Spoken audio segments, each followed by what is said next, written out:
बहुत समय पहले धरती पर हिंसा, स्वार्थ और बुराई फैल चुकी थी। लोग अपने सृष्टिकर्ता को भूल गए थे और एक दूसरे को कष्ट पहुंचा रहे थे।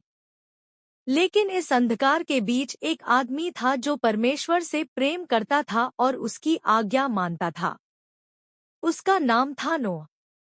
नोह अपनी पत्नी, 3 बेटों और उनकी पत्नियों के साथ रहता था। एक दिन परमेश्वर ने नोह से कहा, पृथ्वी पाप से भर गई है। मैं एक बड़ा जल प्रलय भेजूंगा ताकि पृथ्वी को शुद्ध कर सकूं।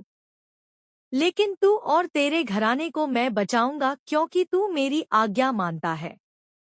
तू लकड़ी की एक बड़ी नाव, एक जहाज, आर्क बना। इसे 3 मंजिल ऊंचा बनाना और भीतर व बाहर तारकोल लगाना ताकि पानी न घुसे। नोह ने बिना प्रश्न किए, बिना देर किए परमेश्वर पर भरोसा किया। उसने कभी बाढ़ नहीं देखी थी, फिर भी उसने आज्ञा का पालन किया।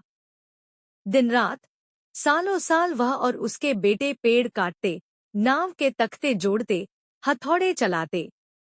लोग मजाक उड़ाते, बूढ़े, तू क्या बना रहा है?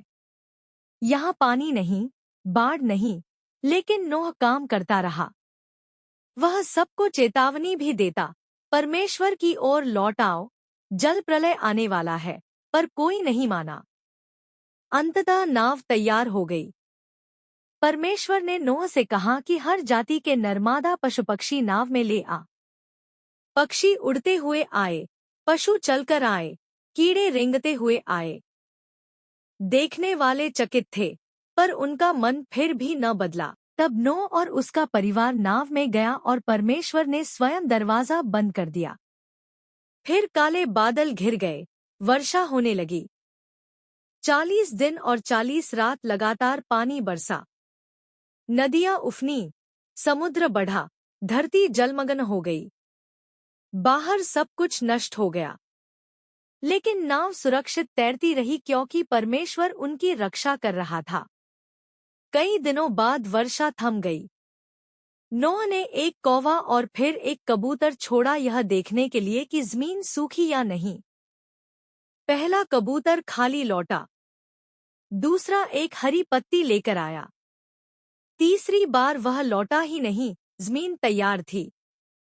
जब धरती सूख गई, परमेश्वर ने नोह से कहा, अब बाहर आओ। नोह, उसका परिवार और सभी पशु पक्षी बाहर आए। हवा ताजी थी, आकाश साफ था। नोह ने वेदी बनाकर परमेश्वर को धन्यवाद दिया। परमेश्वर ने आकाश में इंद्रधनुष रखा और कहा, यह मेरी प्रतिज्ञा है कि मैं फिर कभी पूरी पृथ्वी को जल प्रलय से नष्ट नहीं करूंगा।